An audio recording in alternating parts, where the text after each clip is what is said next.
We're going to start with some rocks. We're going to move from understood beyond reasonable doubt to does this fellow know on Earth what he's talking about? You can read those. I'm going to demonstrate to you, I hope beyond reasonable doubt, that Earth's surface can indeed go up and down again very rapidly, much more rapidly than we believed even a few years ago. The possible cause of that is hot blobs moving sideways in the mantle, and that's the critical bit. You can't just put heat under the bit that's gone up in the air and expect it to go down again quickly. You have to take the source of heat away, and the neat way to do that is just shunt it sideways, advected in the convecting mantle. Are hot blobs the answer to the Lavoisier question, which you recall was why does the shoreline advance and retreat rapidly when Noah told us there was one big flood, or Noah demonstrated one big flood? That question will definitely come to. And did a hot blob cause the 55 million year warming event? Ewan, you're there. We may not have time to get into this in depth, but I will undertake to show you a picture produced by my friend Ewan Nisbet there that demonstrates this indeed may be an explanation for the famous Paleocene-Eocene thermal maximum. Right, so let's get stuck into some rocks. These are the ones I'm going to talk about.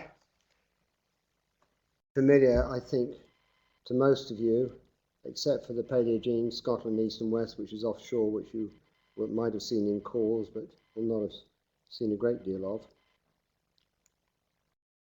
Bude Formation, where Nick McCabe and I worked happily in the Profumo summer of 1963 under the superb guidance of the great Harold Redding. You can study these rocks in the cliffs, you can study them on the foreshore, and you can draw sections of them, which is here proudly reproduced from my first published paper. Here is the evidence on which this extravagant diagram is based. That's the cliff there, and the ratio of observation to completely fanciful speculation has characterized my approach to geology and horse racing ever since. John Mather, are you still here? John, yes, some of us are extremely grateful that the proceedings of the Usher Society have been digitized, including this extravagantly long pull-out. So thank you very much. I understand this was the biggest part of the cost. Yes. Now, the Jurassic coast, we're at Charmouth, looking towards, in the far distance, the sun just glinting off the cliffs at Bridport.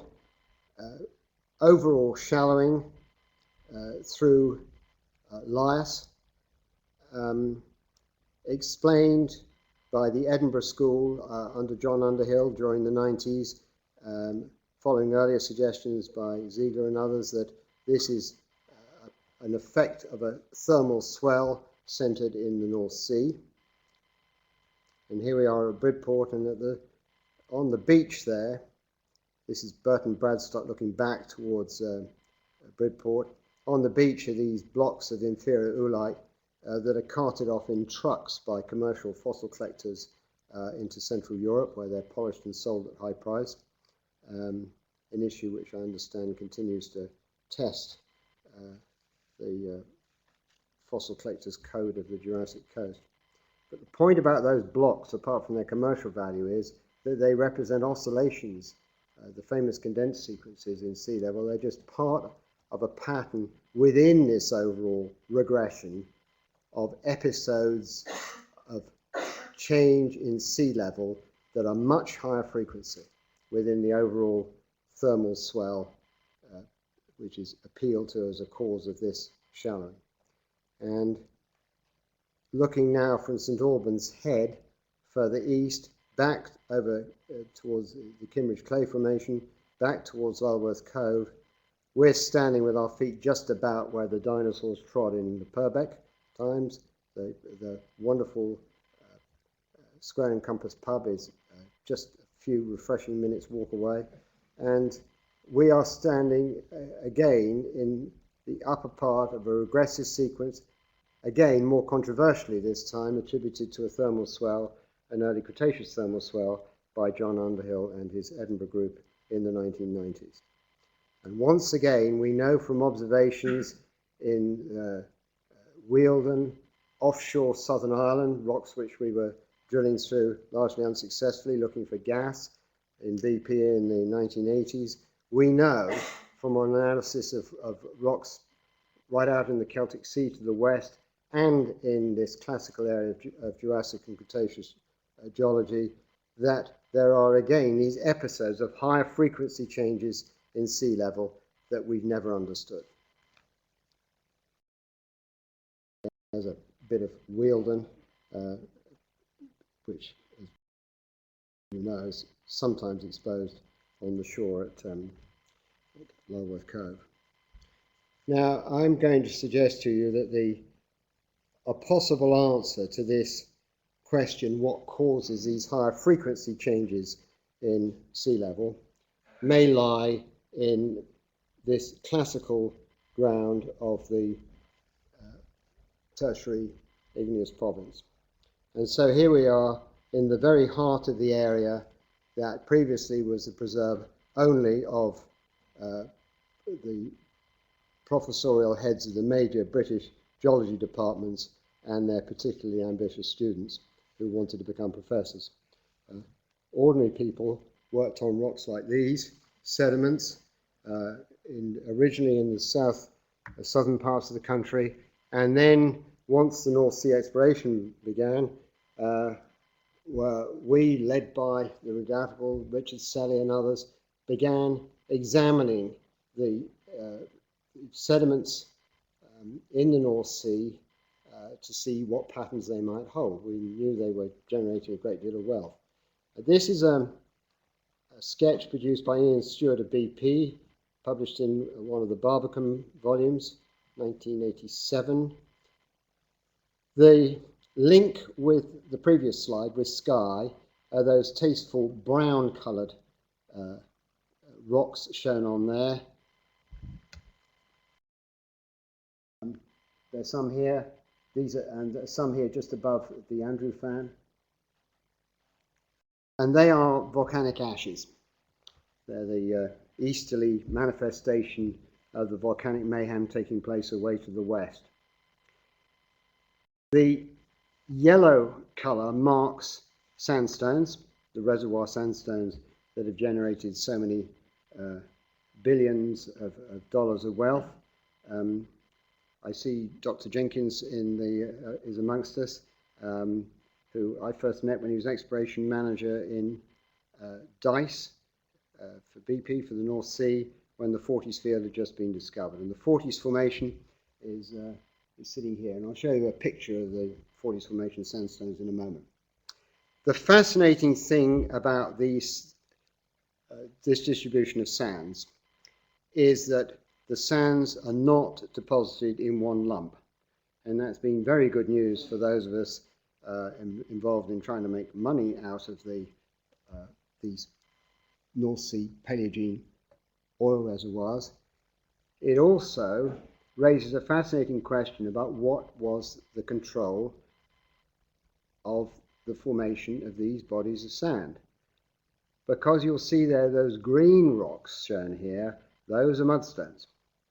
So, and when you analyze these in some depth, as Stewart and the BP team did, you find that you have a classic pattern of marine transgressions and regressions, high stands and low stands of sea level, with the pods of sand obviously representing times when early Scotland was largely exposed. So we have an image that we build up when we look at these, applying simple first principles of classical stratigraphy and sedimentology of Scotland going up and down like a yo-yo on a scale of millions of years.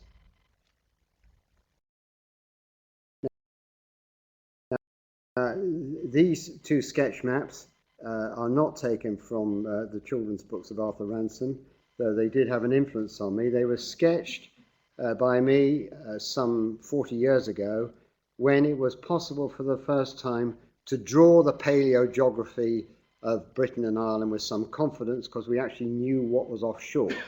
Up until then, there had been classic works by notably L.J. Wills that had got the paleogeography of Britain and Ireland pretty well off, but there was always uncertainty about what lay offshore. So there you see in the left-hand map these areas of the Episcopalian succession of hard rock professors in the northwest, and the area in the southeast where ordinary geologists worked. And on the right-hand side, you'll see the paleogeography we can draw with some confidence on the strength of that, including in the far north of that map, the delta feeding into the Forties Formation, the sandstones that later became the reservoir at the Forties oil field. And down in the southeast, I had to get a picture of pudding stone in here. You find a Hertfordshire pudding stone right on that shoreline, formed at a time when it was very hot, a point that you and we will come to shortly. So let's move on to those are some of the rocks that pose a question to us, that pose questions we don't understand the process. They're hinting at something going on that is not part currently of the way we interpret this really pretty important geological phenomenon. We're okay on the longer term at regressions and regressions, transgressions and regressions. We have not yet properly understood the higher frequency stuff. But there's some presumption that we've got these yo-yo tectonics. It comes, and I'll show you some evidence from the oil industry data, taken by the team led by my Cambridge College Nicky White to the west of early Scotland, and a team led by John Underhill that did work quite independently 20 years ago on the rocks in the east. And I'm suggesting to you that these rocks don't brook a great deal of argument. So here is an image which Nicky, who's not nearly as nice as I am, has used to embarrass generations to come of geologists and geographers who claim they've been here. And Nicky lets them suffer for a while and says, well, you haven't, because this landscape now lies under 1 kilometre of water and 2 kilometres of sediment, 200 kilometres north of present-day Scotland. It's a 55-million-year-old land surface. That isn't snow on the hills. It was hot at the time. It's just the colour that Ross Hartley, Gareth Roberts and Nicky used to generate this stunning 3D image. This is pretty much what Scotland looks like if you're flying in on that ghastly red-eyed flight overnight from the States and it's a fine morning. And the relief on this landscape is the same order as the present-day Lake District or Scottish Highlands. About 1 kilometre of relief there. And this is a 3D image generated from oil industry data, freely given to those seriously interested in the academic community over a process established some 40 years ago following the first North Sea Conference. Some of us were there, and it was an extraordinary turning point for British geology and certainly for the Geological Society. We would not be sitting here today with our 10,000 fellowship, people behaving indistinguishably in this room in scientific debate between coming from an academic background or an oil industry background, the publications that Neil looks after for us, the special publications, the petroleum group. None of this would have happened without the decision being made that the North Sea data was going to be released by Dr. Jenkins and others at a stage when conventionally it would be held in secret safes tight to the chest because it would be deemed to be worth billions. So an extraordinary decision was made 40 odd years ago to release these data for the general good. And my guess is that we have all benefited to the tune of those billions of dollars since. Tennyson couldn't know that hills could be preserved. He was reflecting a previous century's revolution in thinking about the planet, and he believed largely correctly that hills were insubstantial objects. These particular hills these ones here shown now in detail, even more detail, they are preserved as though it were the Thames Valley. You can measure river terraces, you can measure river gradients, you can analyze this landscape exactly as you could analyze a contemporary landscape. And my colleagues in Cambridge are now doing this and getting some astonishing results. They're using uniformitarian examples from Africa and elsewhere, and working on several of these problems at the same time. So the J stands for Judd Basin, B stands for Bressay, and the top right-hand corner shows you the rough pattern of alleged surface effect of the early Iceland plume on a 55 million year reconstruction. The WM89 represents the Cambridge loyalist position for the postulated centre of the early Iceland plume, White and Mackenzie 1989. And fringing early Scotland are these sediments preserved at J and B, Judd and Bressay, and I'm now going to show you some crucial data from there. Left-hand column, Judd Basin, west of early Scotland. Timescale on the left, Paleocene, Eocene boundary running pretty well smack through the middle of this diagram. And you'll see at a simple glance, the detail of all of this is, of course, immensely important. But you can see at a simple glance here that the break in time is bigger and earlier in the west than it is in the east. Straightforward observation. So there are marine sediments both beneath and above these breaks, and by careful analysis of those, you can show that the uplift at Bressay was about 1 million years later than that at Judd, and it was a good deal less. The uplift can be quantified, the transient uplift can be quantified simply by measuring the depths of the valleys, the distance from the bottom of the valley to the top of the mountains, and making appropriate corrections for compaction. So the stuff established beyond reasonable doubt is that 55 million years ago, the Judd area went up and down at least 900, possibly 1,000 meters within, at most, to conceivably 3 million years, most probably 1 million years. And 1 million years later, the Bressay area went up and down within the same sort of period of time, in this case about 300 meters. Why? Well, the suggestion is that we're looking at hot blobs in the early Iceland mantle plume. The mapping was done at Cambridge by Max Shaw-Champing, and the modelling I'm going to show you now was done by John Rudge. The advection in the upper asthenosphere I referred to, the episodic running of rats under the carpet, is what we think may be the explanation for this. And here is the diagram from the paper published by John Rudge and a number of us in 2008 in EPSL. There's the model, there's the stem in the center of the early Iceland plume. There's the asthenosphere spreading out below the lithosphere, and you'll see a hot blob on the way up the stem. When it gets to the top, it spreads out in this simple model sideways, and the surface is uplifted exactly as though an animal were running under the carpet. It's a transient uplift. Here's a sideways view of this. On the right-hand side of this diagram, there's a simple thermal swell at B, and you'll see the schematic, the base of the lithosphere clearly is not horizontal as shown here, but this is a highly schematic diagram prepared by my former Cambridge colleague Steve Jones, who's now at Birmingham University.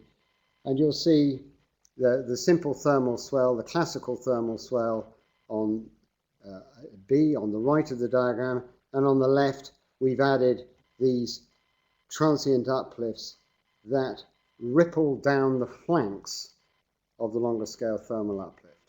So think of this as a thermal swell of maybe 1 to 2 kilometers, a maximum uplift in its center at B, and then in the model we're suggesting, represented on the left-hand side of this diagram, you have these events which counterintuitively are the same order of magnitude of transient uplift as the thermal swell itself. That's the bit that you may imagine we checked extremely hard in our stratigraphical data because it just didn't seem to make sense. There was another revolution in 1789, beside the one we all learnt about in school, and that was Lavoisier against Noah, that I referred to already. And the great father of chemistry was a sensational geologist as well. And he mapped at Brie and other choice locations in the Paris Basin marine transgressions and regressions in the Cenozoic. And he was the first, by his observations that still stand, to put the question to us, why are there high frequency changes in sea level when there are no polar ice sheets to wax and wane to which we may appeal to explain those advances and retreats of the sea? Here he is. You recall the poor chap had his head chopped off on some trumped up charge of tax evasion in 1794. But fortunately by then he published his wonderful 1789 paper. Now this is the summary. Amplitude of uplift in meters on the vertical axis, time for the uplift shown on the horizontal axis, and you will see one thing shown in black, and again this is a diagram after Ken Miller and others, the paper in Science on controls of sea level, to which Steve Jones has added the heavy black curve mantle, and you'll see that the mantle effect is the only one which is both large and relatively high frequency. There she is, the great Janet Watson, and that was the title of her presidential address here in 1984. And if we consider the uplift of that North Atlantic divide at 55 million years, we have an explanation for the origin of the 40s formation sandstones. We have perhaps an explanation for the trigger for the Paleocene-Eocene thermal maximum, if we think that hot blobs are the common factor. There's the landscape west of Shetland again. This is just to remind you of the maps and the sands being poured into 40s formation, top right-hand corner of the right-hand diagram. 40s alpha on a sunny May morning. Even the normally cautious Dr. Jenkins allowed us to take some calls on 40s delta that morning because the oil price then was almost as high in real terms as it is now, and we were looking at the possibility of putting soap down one well and getting more oil out of the next. Does it work? Yes. Was it worthwhile commercially? No. But we did get some very nice cores, and here you see the mixture of mud and oil and all these folk working very hard. There's the 40s formation core crumbling on the deck. This is the slide that made me think, is John still with us, John Ludden? That I quite wrongly thought, John, that you couldn't carry this stuff from Scotland to England without it falling apart. And I've only, of the millions of photographs you published on the web, all of which I studied, of course, all night long, I found one bit that's fallen off the end of one core. You were right and I was wrong. And I'm very pleased about it. This is simply a reminder of what happens when carbon is dumped. The interesting point that was made at a meeting that, Jonathan, we convened with your chaps, British Ecological Society here in November 2010, the day we issued our climate change statement. it appears that each time you pull the carbon trigger, you get broadly the same result. The 55 million year warming event is still the best analogy. Now, I'm going to rocket through these. I'm simply going to tell you that these new data from Spitsbergen, published in Nature Geoscience last year by Qui and others, here's the landscape from which they come, pictures courtesy of Jane Francis, who was on the expedition. They're the cores taken by the coal producers there. Analysis of these has made the really quite harrowing observation that we are not only dumping into the atmosphere currently volumes of carbon closely comparable to those dumped by natural causes 55 million years ago. On the evidence of the Spitsbergen rocks, we're dumping that carbon an order of magnitude more rapidly than it was introduced 55 million years ago. Ewan, here's your image from a paper published 2008, 9, around then. And it's building on work by Steve Jones and John McLennan,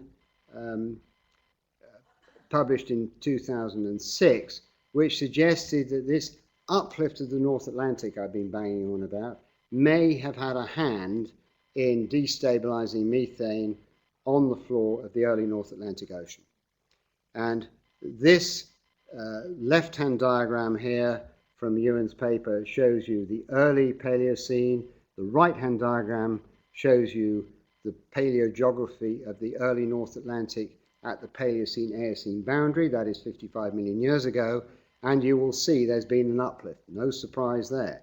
The evidence is not just confined to the areas I've shown you in Scotland, it's all over the North Atlantic. You'll see there's a land bridge.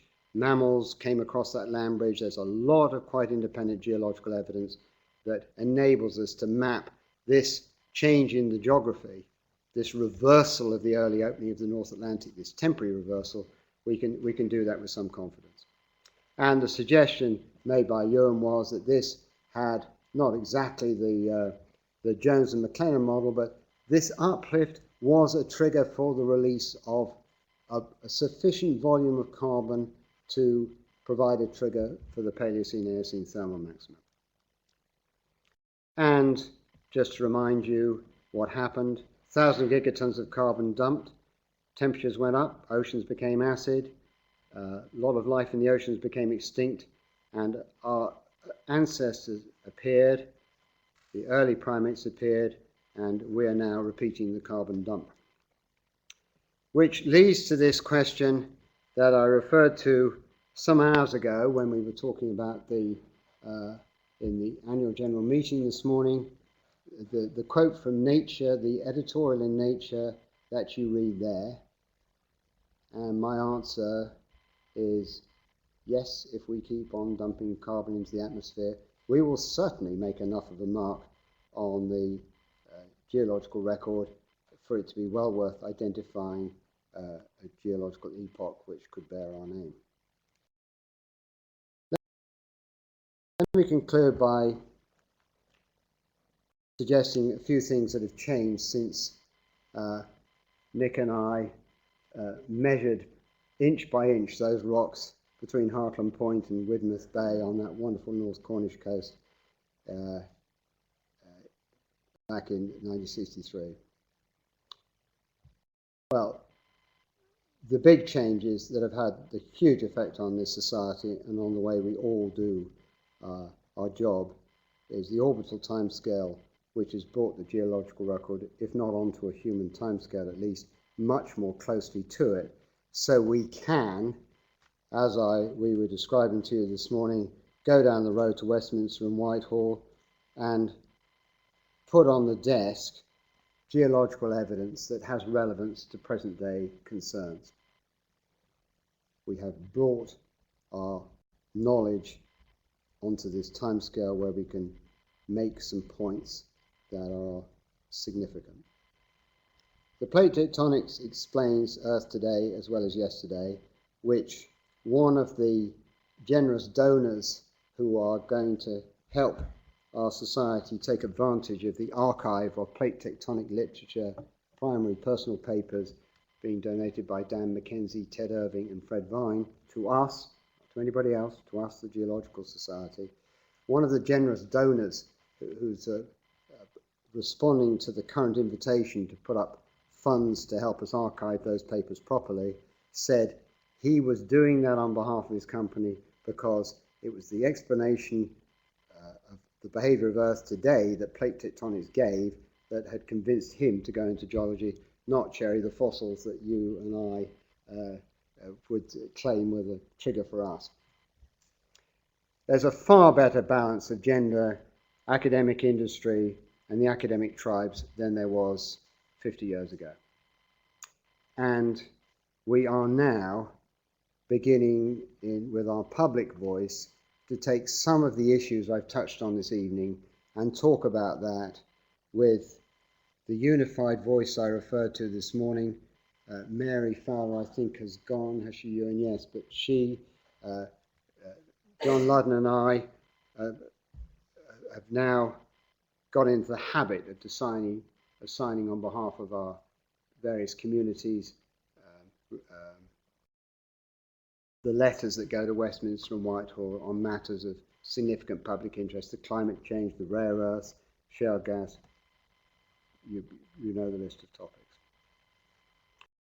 So all that is fine, and I'm delighted to report that the Bude Formation remains mysterious.